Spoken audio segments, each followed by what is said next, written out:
Us on a Wednesday afternoon in downtown Charlottesville.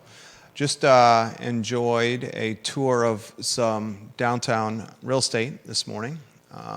See upside and potential everywhere still in this town we call Charlottesville. And I do believe that the community is starting to rally around a need to clean up downtown Charlottesville. I've been very comfortable on the Hill that offering a hand up to the houseless is important, but doing it in a way that prioritizes the cleanup of the downtown mall. That's a topic that is gaining momentum in this community. Not live on LinkedIn. I know, I'm working on it. Giving you a heads up there, getting messages on that. A lot I want to cover. Logan Wells-Clayla, welcome to the broadcast. Why are homes not selling as fast in Central Virginia? The prices continue to rise. The Charlottesville Area Association of Realtors second quarter report was just released. We talked about it some on Real Talk with Keith Smith. The median sales price in the region, $485,000, an increase of $25,000 over the same time Q2 in 2024. But you're seeing homes stay stagnant on the market longer and just not moving as quickly. Why is that, ladies and gentlemen? Can we attribute it to the interest rates? I mean, I'm not sure that's a fair answer, because the rate structure was the same last year as it is now. So rates really, the delta, the movement on rates have really not been that significant. So I'm going to ask you, the viewer and listener, and Logan, this is very much up your alley. Why is inventory just not moving as quickly locally in Charlottesville, Albemarle, and across the Charlottesville Area Association of Realtors footprint? Prices continue to climb, inventory staying stagnant longer. We'll talk about that on the show. I also want to offer more analysis on the $100 million that Charlottesville is considering allocating to renovating Charlottesville public schools. $100 million is a sizable amount of money. I did compare and contrast it to the Charlottesville yearly budget as one benchmark. Now, it's not an apples to apples comparison. The fiscal year budget for Charlottesville is $265 million, $265,200,000 to be exact. The $100 million that council and City Hall is considering for renovating public schools is not an apples-to-apples comparison, because it's not just going to be a check of $100 million allocated to the public school system for renovation. That would be absolute financial malpractice. This would be done, in stages and over time. Still, the question that I continue to get from viewers and listeners, and certainly received after talking about it on yesterday's show, is why allocate such a sizable portion to a school system that is seeing enrollment numbers dropping with competition from private school and homeschooling escalating? And why do that when performance standards academic-wise continue to be sliding? Should the money be allocated elsewhere instead of capital improvement to educational improvement, curriculum improvement, or better yet, and I hope teachers hear me say this, paying teachers better so more talent is attracted, or that talent that has already been attracted stays around for longer. We'll have that conversation today on the I Love CVille Show. I want to discuss on the program, and give me a thumbs up. I'm getting bombarded that LinkedIn is not live here, Judith. I know. Bombarded here. I want to talk about Virginia ranking 6 for new businesses to survive. That's a headline that Judith's contributed. I got two pieces of real estate that I want to highlight in Crozet that are currently for sale that I see tremendous upside for. The Piedmont Pediatrics building and the Region 10 building, they are next door parcels.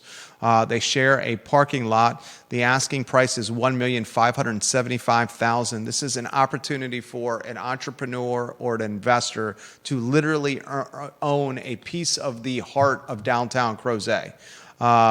The address is, ladies and gentlemen, 1205 Crozet Avenue and 1193 Crozet Avenue.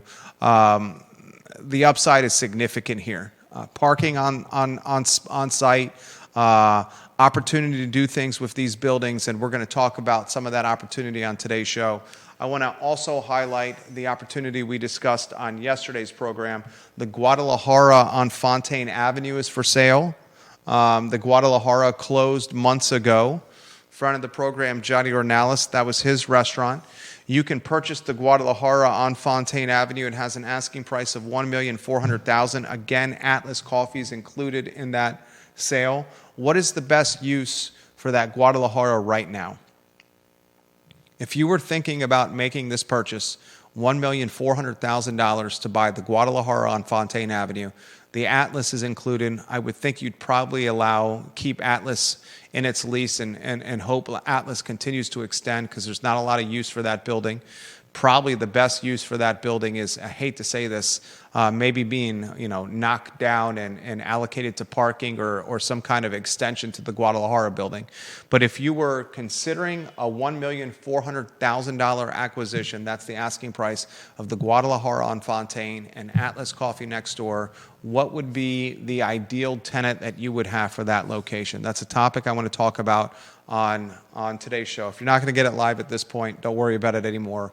We'll figure out what the issue is after the show so we can just focus on today's show and then talk LinkedIn tomorrow if you can, J-Dubs.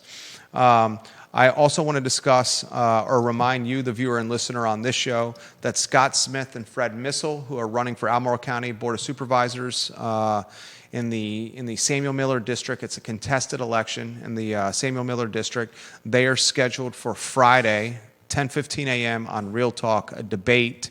Keith Smith and I will host. It's a great chance for you, the viewer and listener, to get to know Scott Smith and Fred Missel. Probably the best opportunity presented so far. 1 hour of long-form content streamed on every social media platform possible for you, the viewer and listener, to get to know the candidates. I heard this mentioned in the tour. I was touring real estate this morning, downtown real estate this morning, and I heard this description mentioned, which fit me, I think, so well. Socially liberal and physically conservative. That's me to a T. Socially liberal and physically conservative. I think that's a lot of people now in 2025. We unfortunately are being divided as a country because of social media and because of these radical leaders of our two-party system and asked or demanded to pick one side, either left or right. But most of us, I think, really straddle the line. And we straddle the line of socially liberal and physically conservative. And one of the common denominators that unifies us on this straddled line is our children. Our children are bipartisan.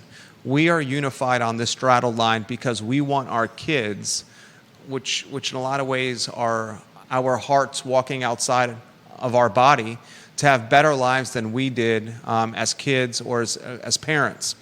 And I think that's what's leading the charge here with Charlottesville Public Schools. And Judah, I'm going to weave you in here in 10 seconds, looking for your commentary.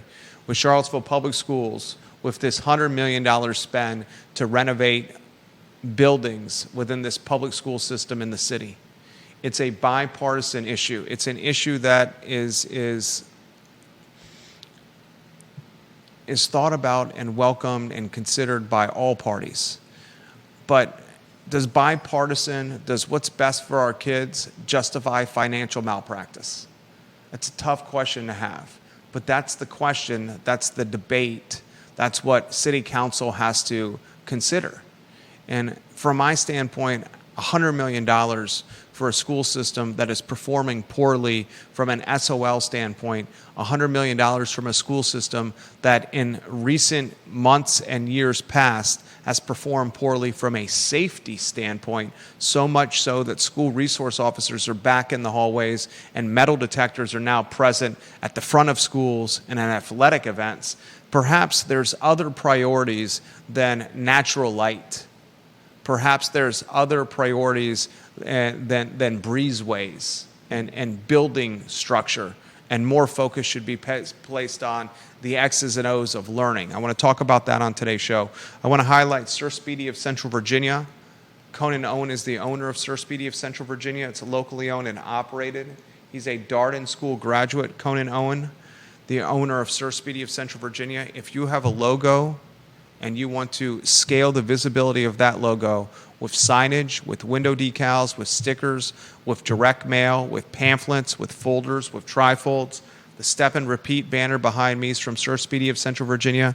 That's who you contact, ladies and gentlemen. Conan Owen and Sir Speedy of Central Virginia. Studio camera, Judah, will weave you in a lot we want to talk about, including the UVA faculty wanting more transparency from the Board of Visitors, why homes are not selling in Central Virginia, Virginia ranking 6th for new business to survive. A lot of topics to cover on the show. What intrigued you today and why? Well, I'm interested in this discussion about the 100 million. Obviously, there's going to be a lot of different takes on it, and I think it's a good discussion to have. What's your stance? I mean, it's pretty much the same thing as with the jail. We can't just let our buildings, our infrastructure, in these cases, a jail used to house people who are, part of our community, whether we want to admit it or not. They're not all, not all the people in jail are murderers or, people that we don't ever want to release into polite public society again. In fact, we want them to be a part of our society again. And with students and the schools, we want the best for our kids. And part of the reason why parents are sending a lot of their kids to private schools is because they want the best for their kids. And part of that is not, part of that is making sure that the buildings are updated, that they are, that they're safe for our kids, and that they are conducive to, to study. And so I don't have a problem with spending money on fixing up our schools.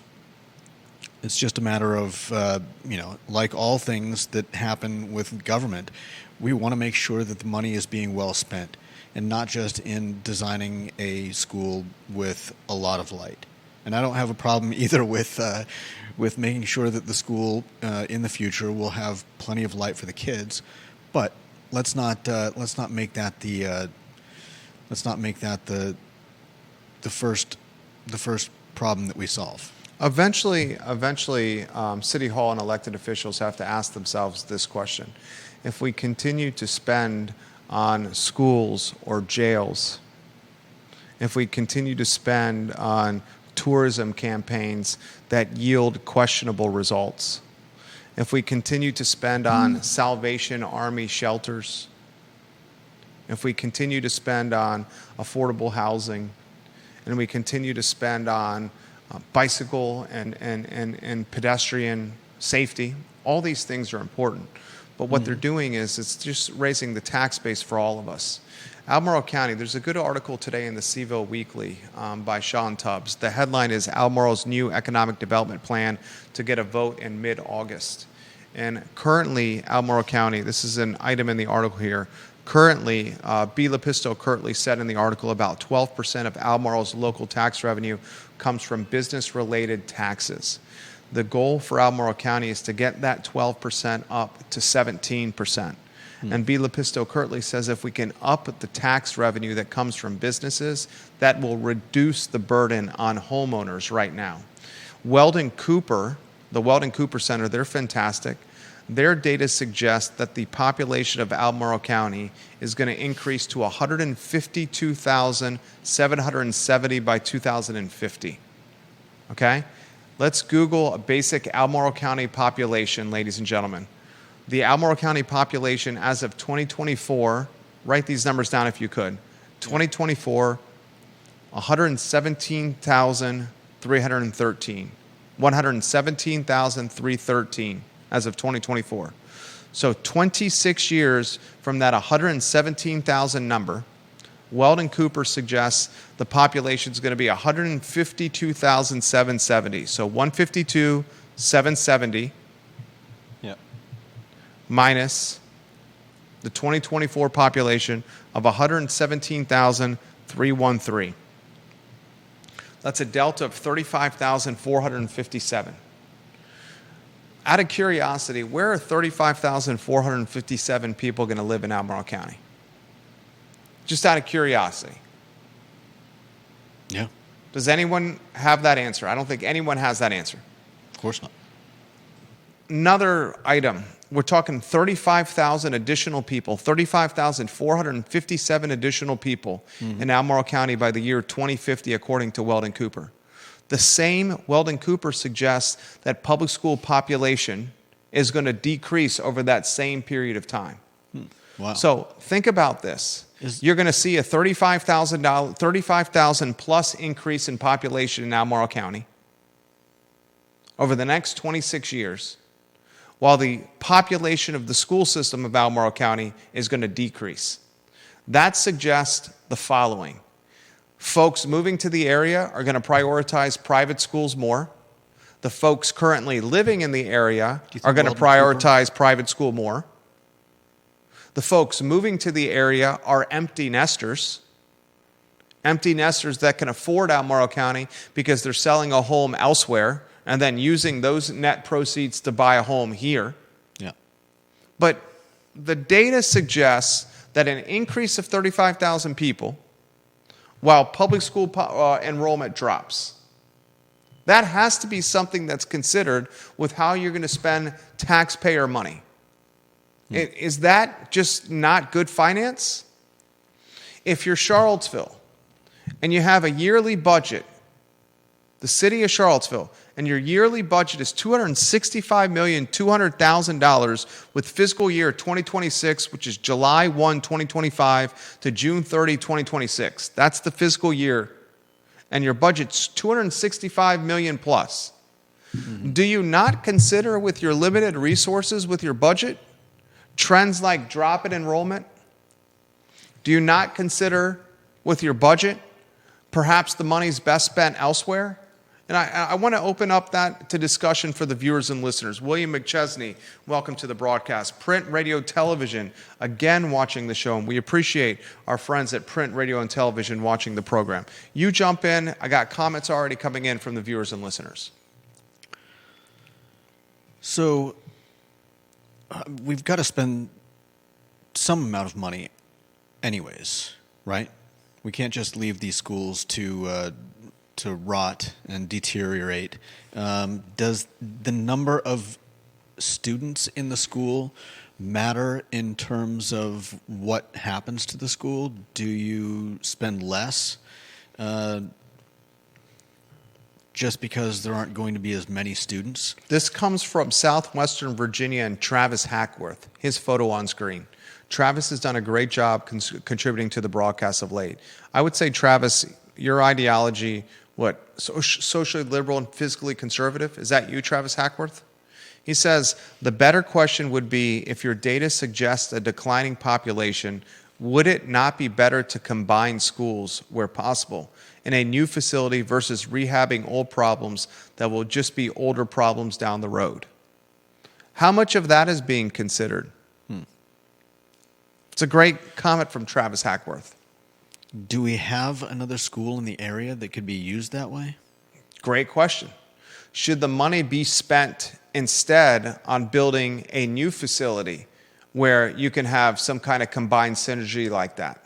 But then what do you do with the old school? Great question.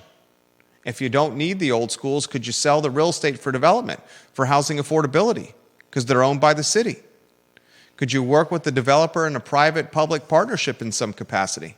Would that cost more to build a completely new facility rather than rehab the old one? Remodeling costs oftentimes more expensive than new construction. Because with remodeling, you don't know what's behind the wall.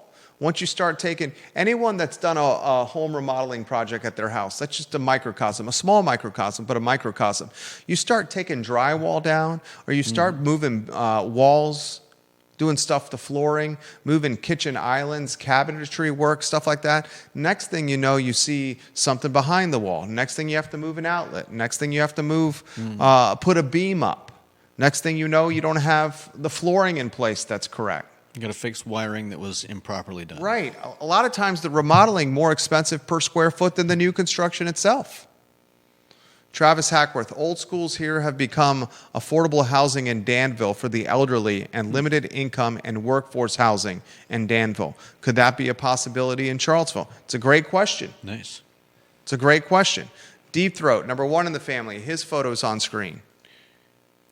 Another point of comparison Deep Throat says is the database of Virginia school construction projects. The latest vintage of projects shows that for a complete new build of elementary schools, the cost per pupil sits around $50,000. That's a great data point from Deep Throat.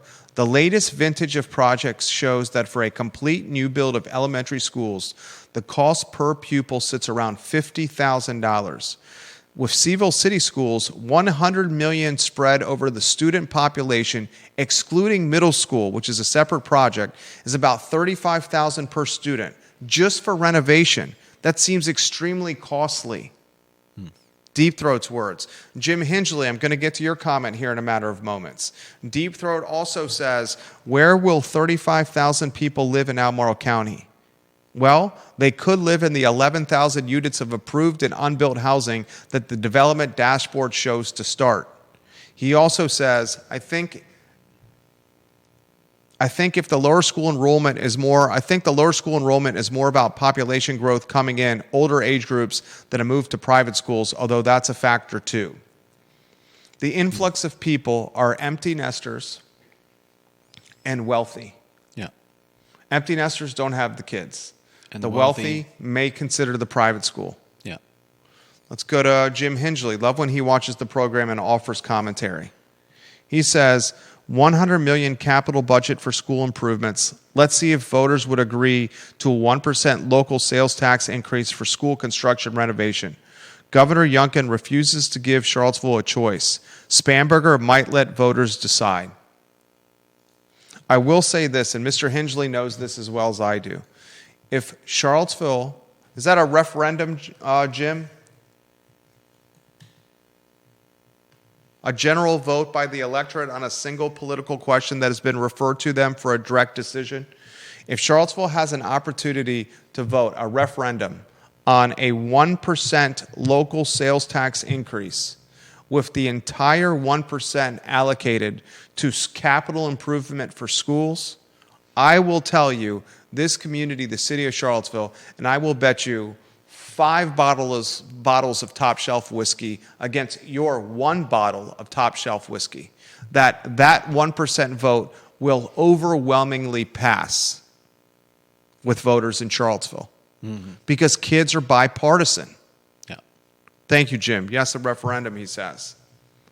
But Youngkin not allowing that to happen. I'm going to ask the question again for the viewers and listeners. This bipartisan issue, kids, children, and I can't think of a more significant bipartisan issue that unifies both sides than children. The only other bipartisan issue that I can think of that may drive more engagement than kids and children, what do you think I'm going to say? Human safety. Okay. Being safe in the community. Gun violence, killing, violence. Probably the one item, the one trend, the one storyline, the one talking point that is more unifying than children and bettering the world for kids is violence, because kids are also included in that. If a referendum is a reality, and maybe Spanberger does make it a reality, and the 1% sales tax increase is considered, voted upon, it will overwhelmingly pass. Yeah. Overwhelmingly pass. Then in that scenario, that's not financial malpractice, because you have an incremental source of revenue to fund those capital improvement efforts. Will there be this talk if a referendum materializes? Good God, you're going to add another tax to us as small businesses when our customers are not coming in with the same volume to support our locally owned and operated businesses? Every restaurant owner in the community, every small business owner in the community, every retail owner in the community will reach out to me and say, do you realize that the meals tax, all the taxes when you go eat at a restaurant is like 12.6%? Yeah. And then the expectation is a 20% tip on top of that? I went out to a business, I'm not going to say which one, this morning, and I had the best bacon, egg, and cheese croissant I've had in a very long while. It was early morning. I enjoyed it for breakfast. It was I'll give a description. It was a market that was in Albemarle County. It's not Bel Air or a Tiger Fuel market, but a locally owned and operated one-unit owner market that happened to have a deli in the back with a flat top for cooking. And they cooked the eggs the right way. It was not microwaved eggs. It was a fried egg on a cooktop. It was beautiful. They packed a ton of bacon in it. The croissant was flaky and fresh, American cheese. It was a big croissant served to me piping hot in tinfoil, which I enjoyed outside on some seating under a covered veranda. The croissant was $6.91. And then I was prompted to tip 20 or 25% at the register. Mm-hmm. I chose, because there was no service, table service in any capacity, not to tip. I paid the $6.91, and the person who rang me up bristled. Bristled. Was the expectation for me to tip $2 on that? To take it to $8.91 or $9? Was that the expectation? My point is this: if we continue to layer the receipt or the bill with additional taxes not tied to the tangible return we're getting for our money, the tip, the 12% becomes 13.6%, then the volume of customers will diminish to these small businesses. That will be the narrative for the 1% referendum. But that referendum will pass. And if you get the 1% referendum for capital improvement projects for the schools, then go for it if you're city council and your city hall. Go for it. But in its current state, we, the taxpayers, are screaming and saying we're feeling overtaxed. Look around Charlottesville. It's white, wealthy, homogenous. It's been significantly gentrified since prior to COVID. The diversification of Charlottesville is completely, the complexion of Charlottesville is completely different than pre-COVID. Just look, walk around, folks. The data is also out there.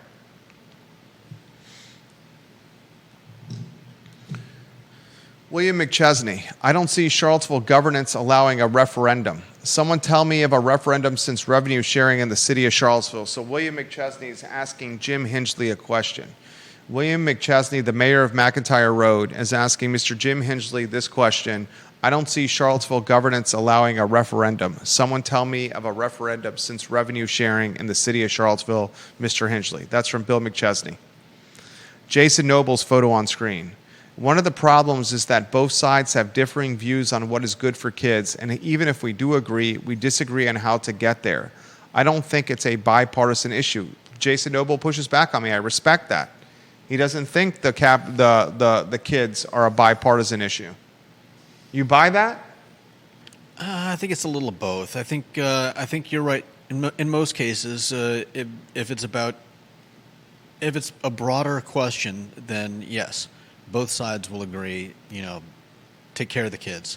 But he also has a point that if you drill down into the specifics, you'll definitely start to see more and more of a divide, based on who thinks that, based on the method being employed.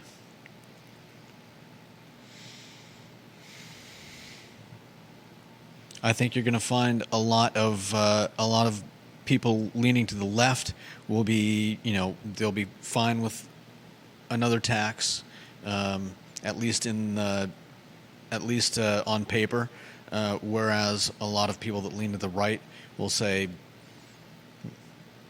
"Stop taxing me." What's intriguing with the addition of Jen Fleischer to council and the removal of Brian Pinkston from council in January, the council dynamic, at least from my standpoint, becomes more tax-friendly, more pro-tax. Pinkston, a Democrat, was at least a more moderate Democrat than what Jen Fleischer is, who is very much, I would say, in favor of taxing city residents to drive housing affordability, bicycle and walker pedestrian safety and lanes, housing affordability, and schools. I'd say that's fair. Comments continue to come in. Viewers and listeners, let us know your thoughts. We'll relay them live on air. Hackworth's idea of maybe considering the $100 million to build something new and to combined seems pretty reasonable, and then allocating the old to workforce housing or affordable housing. Is that being considered? Look at how long this Buford project has taken. Yeah.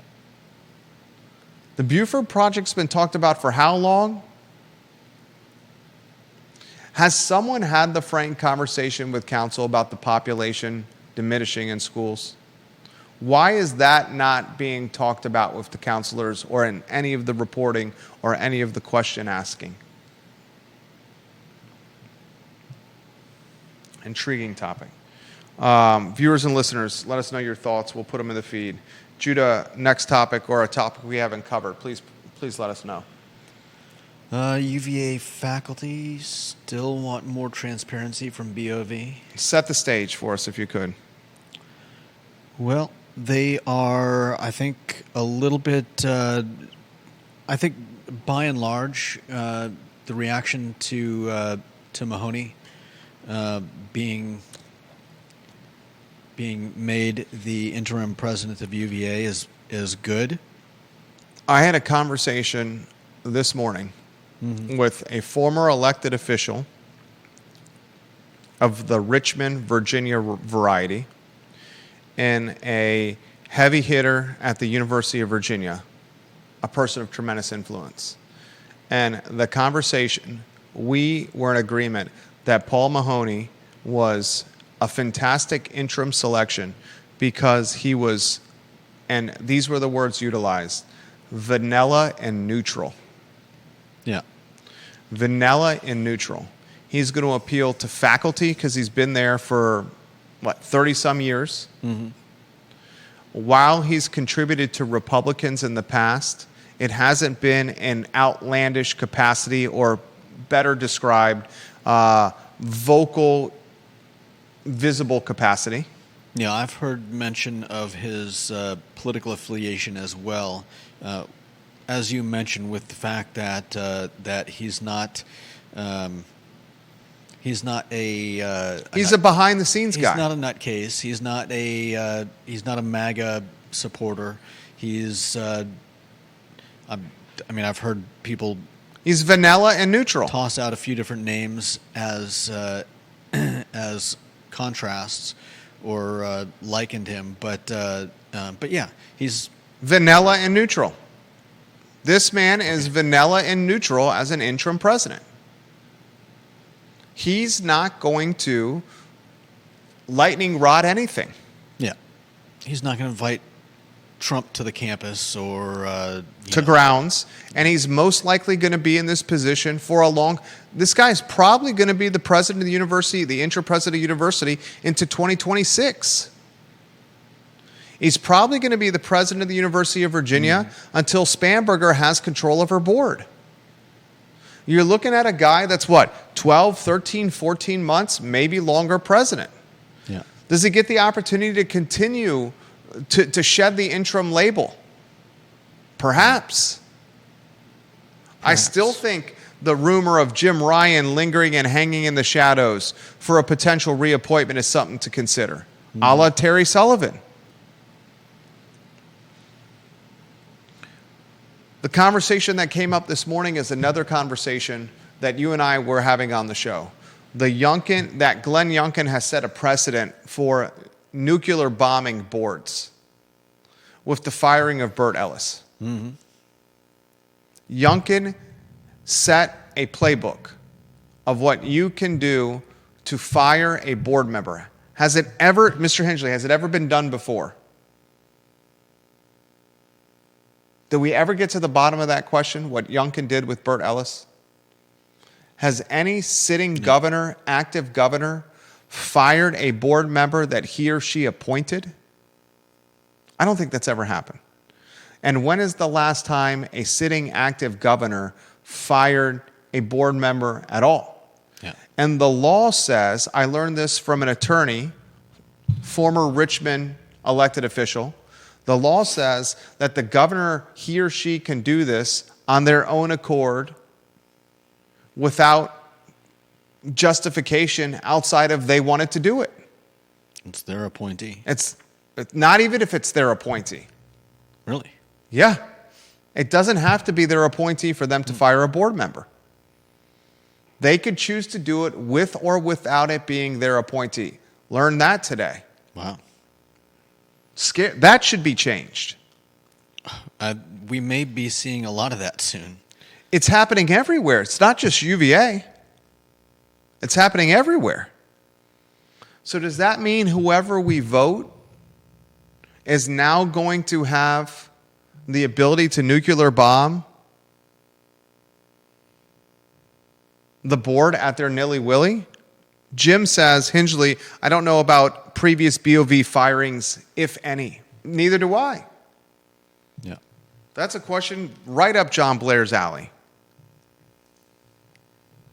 Jason Noble makes a joke about Paul Mahoney. He's donated to Republicans. What? He's probably a fascist then. I can tell that Jason Noble, even through a comment on Facebook, that he did that tongue-in-cheek. Yeah. Mr. Noble, I appreciate your sarcasm. He says, in regards to school numbers, I think they only look at the numbers they want to look at. Everything else they're blissfully ignorant of. That's my point. Why have we not, in Natalie Alshren's analysis or commentary to local media, why has she not said, we know that school population enrollment is diminishing, and we need to consider that enrollment decrease when considering how we're spending taxpayer dollars?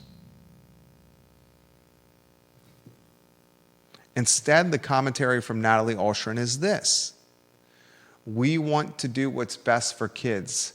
The natural light in some of these schools is terrible, and natural light is important for educational performance. Natalie Alshren is to Charlottesville what Michael Pruitt is to Albemarle County. Alshren has the same political verticality approach or goals that Pruitt has. Pruitt's been on the board, a couple of years, and he's already making a run for Congress? In his first term, his first elected a position ever? Halfway through, and he's already thinking Congress? When does Alshren say, I'm making a run for state? Do you want to make a bet that Natalie Alshren, what she does in when her first term is over? Does she run for a second term on council, Natalie Alshren, or does she run for state delegate? Do you think it's a second term on council? I think there's a good chance she'll start looking upwards. Me too. We already have one bet. You think she's going to be the mayor. I think it's going to be Michael Payne. Your bet of Natalie Alshren for mayor is a really, really good bet. She's a woman. We haven't had a female mayor in a long time. She has verticality goals in politics, climbing the totem pole, and having mayor on the resume is a nice check mark. You have a really good bet that you made there with Natalie Alshren. I'm taking Michael Payne because it's his second term. Wasn't mayor in his first term. Mm-hmm. He, behind the scenes, has been a pretty good counselor. I don't agree with his politics, but he's a really smart guy. He's not in the headlines for any of the wrong reasons, not doing stupid stuff.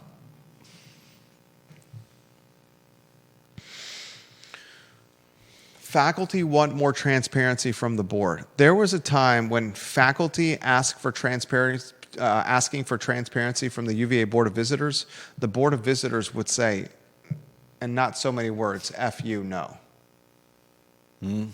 There was that time. They're in a different position today. It's a completely different position. Mm-hmm. The power has swayed, especially with social media and technology and communications and digital communications, allowing large factions of people to organize and strategize. We've seen it with livable Charlottesville. Yeah.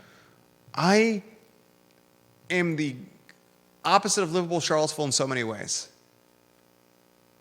But what I can't discount is the fact that Stephen Johnson and Matthew Gillikin have a organized newsletter that goes out on the same day each month with a ton of content. They have a fantastic social media presence. They do meet and greet at Brazos Tacos. They're all over Blue Sky. They're all over Reddit. They're on Facebook. They have such great organization. And that organization has created influence and power and lobbying ability. The same playbook is used by the faculty. Last week in a Thursday night meeting for the United Campus Workers of Virginia, is that who it was? The United Campus Workers, we don't have to go down the rabbit hole.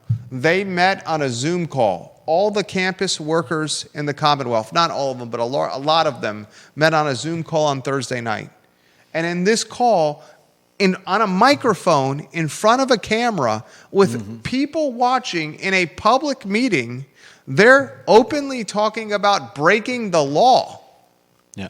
Saying we're going to potentially do more militant approaches like strikes where all the faculty are involved to get what we want, control over the next president and future board appointments. You have a UVA librarian that has such balls and brash that she, on a microphone in front of a camera, is in a collection of people on a Zoom, is talking about being militant with protests and strikes at UVA, with having buy-in from all faculty where they can't ignore us and they can't do anything legally to us because it's all of us and they need us to run the school. Yeah. That is ballsy and brash. Transparency from the board. What a wild time to live. So part of this is in regards to the search for the interim president. There was feedback collected from listening sessions and an online nomination form. There were 599 nominations with 143 individuals nominated. However, the Board of Visitors did not explain whether they even looked at the information or how they used the information to come to the decision for Mahoney. And I think a lot of the UVA faculty are concerned that whether that information is being used wisely or how they came to that decision. And as you said, the Board of Visitors probably doesn't care, though they are in a different position than they were just a year ago. William says this: Buford and Walker Junior High Schools were completed for occupancy in 1966. After construction of Charlottesville High School in the 1970s, the school board decided to pair Buford and Walker in the mid-1980s. Ninth graders were moved to Charlottesville High School. 7th and 8th graders were put into Buford Middle School. 5th and 6th graders composed Walker Elementary School. There was great gnashing of teeth and resistance to this move, but I think it has served the city students well. This pairing was conceived due to a strong feeling that there was a big difference in the education students north of West Main and students south of West Main were getting. Great commentary from William McChesney. North of West Main, you're affluent. South of West Main, financial margin. He says the city schools are still going to convert Walker to larger administrative facilities and put an additional building to house preschoolers. He's correct. And they wanted to bypass this project at Walker if they got the Federal Executive Institute. Can you imagine the world we would be in where council would be considering $100 million in school renovations and then also the money needed for the Federal Executive Institute? Imagine that world if the Federal Executive Institute went Charlottesville's way. Yeah. Next headline. Let's do the Business 6 in Virginia headline, and you give us the who, what, when, where, why on that one. This is from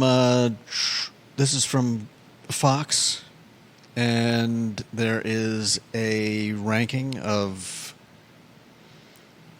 states and how well businesses survive In this ranking, Virginia came in 6th. Surprisingly good. Virginia ranks 6th in the nation for 5-year small business survival, with 56.5% of startups staying open longer than 5 years. That's pretty good. What do you attribute that to? I would say that I honestly don't know. I attribute it to the following. If you don't know, do you have any? I don't want to cut you off. Do you attribute it to anything? No, nothing specific. 6th in the nation to startups surviving longer than 5 years. That is a direct attribution, from my standpoint, to the following. The universities and colleges in the Commonwealth where talent is matriculating out of into these startups, UVA, Virginia Tech, JMU, VCU, Richmond, Washington and Lee, William & Mary, Hampton-Sydney. You got fantastic schools here. Fantastic schools. That's one attribution point. Second attribution point, while we complain about the escalated nature of housing costs in the Commonwealth, it is nothing compared to Manhattan, New York, Connecticut, Boston, Los Angeles. My brother-in-law and sister-in-law just bought a house in Connecticut. First house they got in Connecticut, $900,000. First house, young couple. House needs a lot of work. Beautiful house, 2 acres, lovely house. House you could build a family with. Process of 12, 18 months of searching for a home. Losing offer after offer. Got a fantastic house. Extremely happy for them. Excited for them to build their family there. It's a beautiful house. You're talking $900,000 entry point. And my sister-in-law has a 45-minute commute to her employer in Stamford for where they bought the house. Beautiful house. My brother lives in Los Angeles. This guy is a seasoned and savvy and successful advertising executive. Worked for a number of businesses, including publicly traded, now working for a company that is probably thinking IPO in the near future. Guy makes bank, heavy money, serious money. Lives in Culver City, Los Angeles. Beautiful house, new construction, pool in the backyard. $2 million plus home. Got 8 to 10 hobos living in tents outside his house on the road, and the city of Los Angeles does nothing about it. Play in the backyard, kids, not the front. It's expensive to live in Virginia. Charlottesville's the second most expensive market in the Commonwealth. Still, Virginia, in the grand scheme of things, somewhat affordable with its housing. Those are 2 attribution points there. Another attribution point, the seasons. People want to move here. You have 4 different weather patterns. You have quality of life. You have proximity to big city. You have feel for country. With this internet service provider and this remote hybrid work, your ability to work elsewhere, quality of life is important. 6th in the nation for startups surviving longer than 5 years. Commonwealth of Virginia. That's pretty damn good. It's really good. These are things that Youngkin should be touting.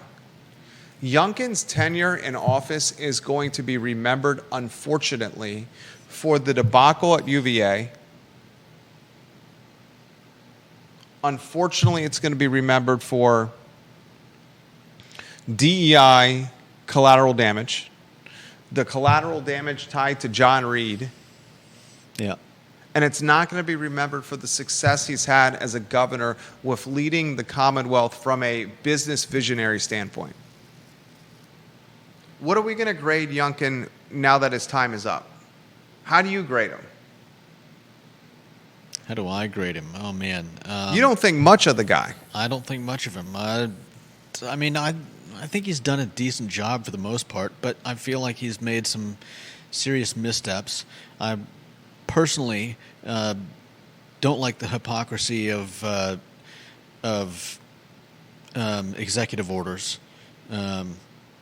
each side gets mad and points fingers when the other side does it, and then they get someone in office, and they do the exact same thing. So I'm really down on him for that. But then there's the issue with the schools, with UVA and the protesters sending state troopers in, and there's the issue with firing his own Bert Ellis, never been done that we can think of.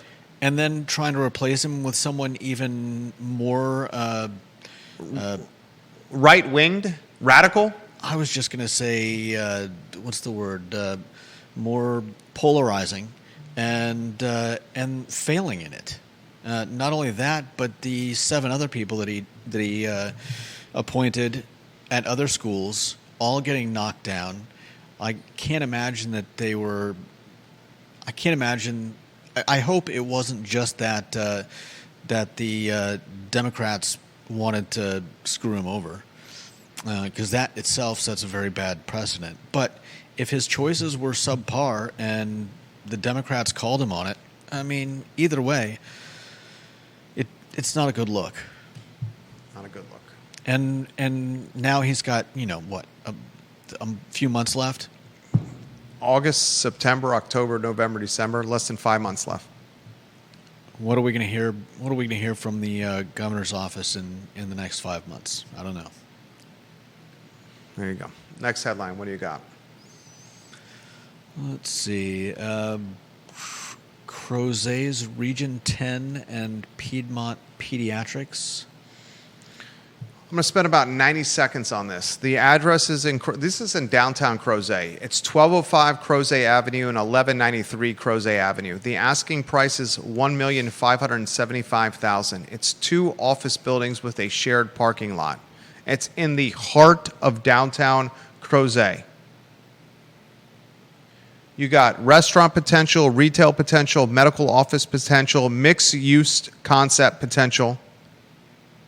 You got the Blue Ridge as your backdrop, 2 electric meters allowing for multiple tenants, and adjacent with a shared parking agreement amongst both buildings. 2 office properties at $1,575,000 in downtown Crozet. Do they need work? Yes. Are their current footprints the future? No.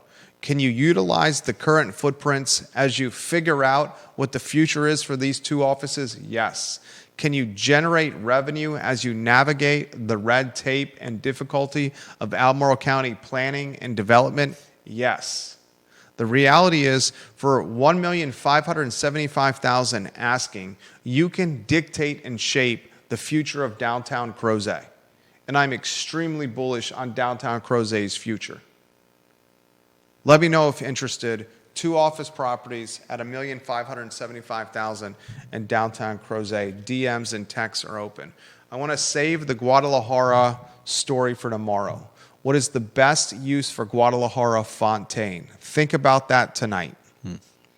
The best use for Guadalajara Fontaine. $1.4 million for the Guadalajara on Fontaine and for the Atlas Coffee next to it. I have some ideas. We have confirmation on August 19th that Letty Klotz is going to join us on the show. Judah, line that interview up on our behalf. Letty Klotz is a UVA professor, an American scientist, and author who studies and writes about design and problem solving. What is the Letty Klotz book, Judah? Oh, I got it right here. Subtracting? It's called Subtract. Exactly right. The Untapped Science of Less. And we talked about this last week as it applies to the 40-hour work week. Some folks are willing to die on the hill that it's 40 hours of work a week and nothing more. Other folks are evolving that the 40-hour work week is now 60. We'll talk about that with Professor Letty Klotz on the I Love CVille Show on August 19th. And we remind you, the viewer and listener, that on Friday at 10:15, Scott Smith and Fred Missel, Albemarle County contested election Board of Supervisors, Samuel Miller District, are in our studio. And then we also remind you, the viewer and listener, that office space, if you need it, reach out to me. We have an abundance of it at our disposal that you, the viewer and listener, may choose to rent from $350 a month to thousands of dollars a month. Bells and whistles to Spartan. Reach out to me. Charlottesville Sanitary Supply, 61 years in business. Judah Wickower, John Vermillion, and Andrew Vermillion, who you support for your sanitary needs. The Vermillions are 5 generations in Albemarle County. Their business, Charlottesville Sanitary Supply, is 3 generations strong. They have a mechanic on site to repair your vacuums or your pool cleaners, ladies and gentlemen. They know all you need to know when it comes to sanitary, and they're honest and communicative. High Street and online at charlottesvillesanitarysupply.com. Judah Wickower, Jerry Miller, the I Love CVille Show on a Wednesday. So long, everybody.